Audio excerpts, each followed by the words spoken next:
So the Xbox Developer Direct happened, and I wanted to wait a few days to think about it, to get my, actual impression, not just the, the instantaneous reaction to it. Sometimes the excitement level is so high that a reaction can be a bit tainted by it. But I will say, as somebody who's been around this stuff for a very long time, before E3, the first E3, I've gone to a few E3s, before the original Xbox, the Xbox launch, following all of this stuff, watching all of these shows, the big three at E3, and then all of a sudden Nintendo doing the Direct and everyone saying, oh, that's a mistake, but then everyone else following with their own shows.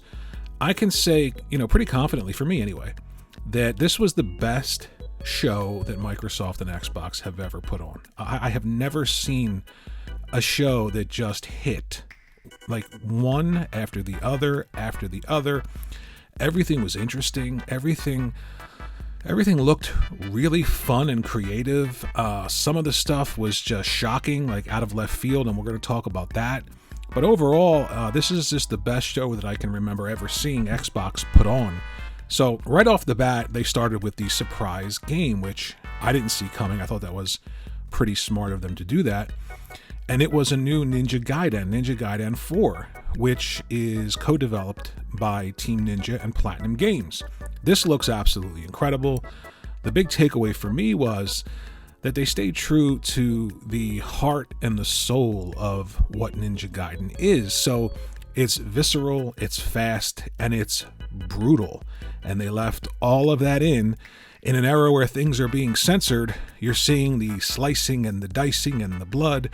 And that's important for that particular franchise, because if that's not there, then it's not Ninja Gaiden. So that was super, super exciting to see. Now, there is a different main protagonist. You're not going to play probably most of the game as Ryu Hayabusa. This new protagonist looks to be a little bit more nimble, have a bit more of a move set.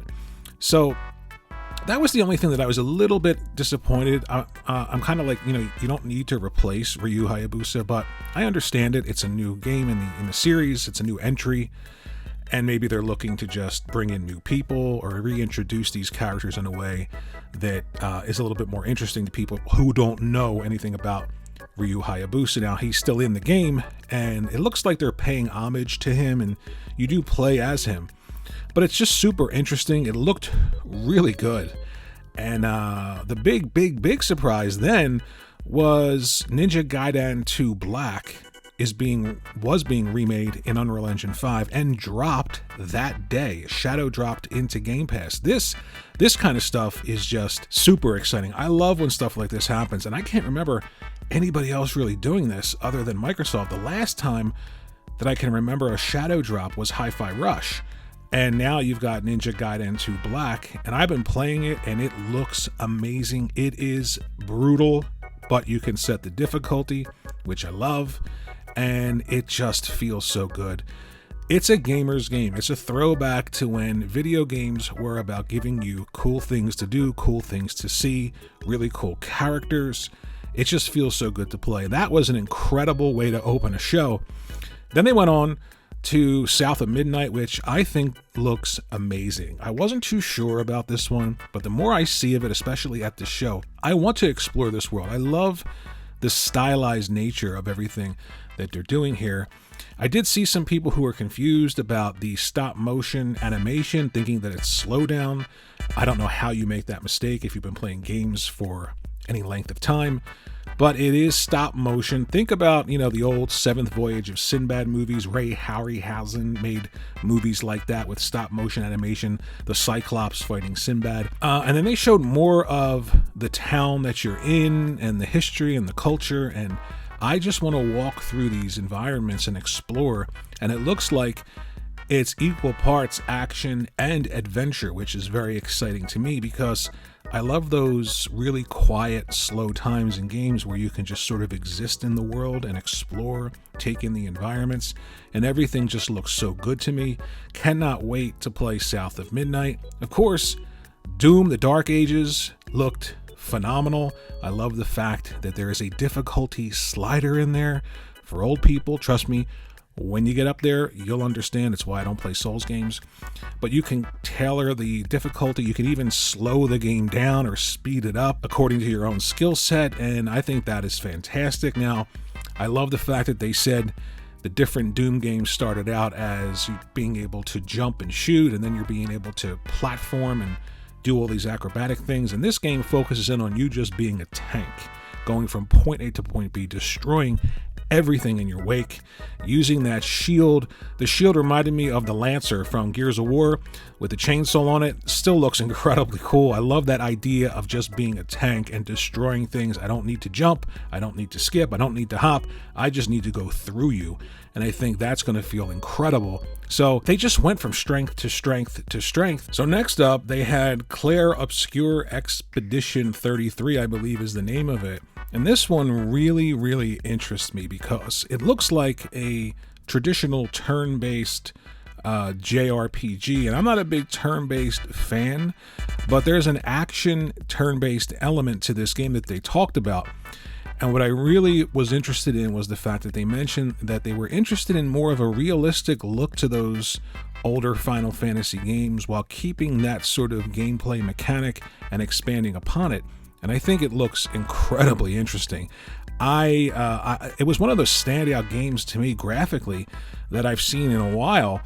And it just looked like something that you can lose yourself in. This is going to be a really deep, interesting RPG, and it's just a shock to me. They had so many different types of games. Like, this is an Xbox showcase, and if you've been around Xbox for a while, you're not used to seeing this kind of stuff.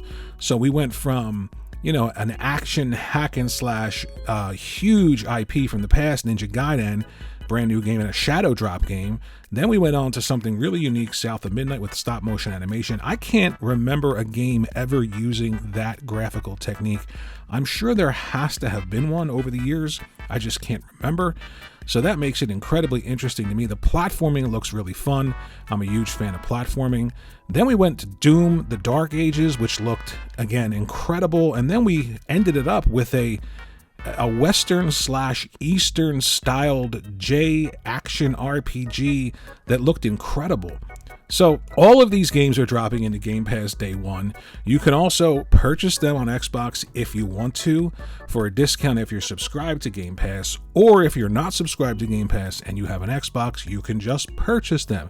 You can also purchase them all on PlayStation 5, maybe Switch 2. You can also purchase them all on PC. I think the big takeaway here is that if you're a fan of Xbox and you have an Xbox and you're subscribed to Game Pass, well, you're getting a very, very, very good deal. And the exclusivity for Xbox is that service. Whether or not you agree with it, whether or not you like it. I mean, think about it this way. You're going to have to know that you're going to like each and every one of these games and spend over $300 with tax for all of them. Or you can just subscribe to Game Pass, try them out. If you like them, play them through Game Pass, or just purchase them if you want. So I can't see how that is, something that's subjective. It's objectively a great, great service and a great, great value. Also, play them on PlayStation if you want. Play them on Switch if you want. If they come there, play them on PC if you want. I do feel like this was the best show that I've ever seen Microsoft and Xbox have. They definitely have a wellspring of content. I mean, the first half of this year, they just announced more games than PlayStation announced the entire year. And I think you're starting to see the benefit of these purchases that they acquired all these studios. And I think you're starting to see the benefit of that. Again, if you're not a fan of Game Pass, you just have to, I guess, purchase these games and hope that you're going to like them. If you're on PC, you just purchase them. Maybe there's a demo, maybe there's YouTube videos you can watch. At the end of the day, play them where you want to play them. I think it's super exciting as somebody who's come around to the idea of the fact that I have an Xbox, I'm subscribed to Game Pass. Why not just enjoy it? If it doesn't last forever, what am I going to do? None of us are going to last forever.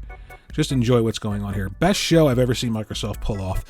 The best lineup out of the big two for this year so far between PlayStation and Xbox, and just a win-win in general for people who are excited to play really good, unique looking video games. So if I had to score this show, which I hate doing, Nothing is ever a 10. No game is perfect. No game is a 10.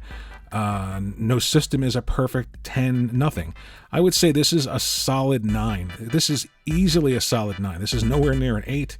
Definitely not an 8.5. 9.5 might be pushing it a bit. I don't know what else they could have done to make it a 9.5. Maybe a Final Fantasy drop, something like that. I don't know.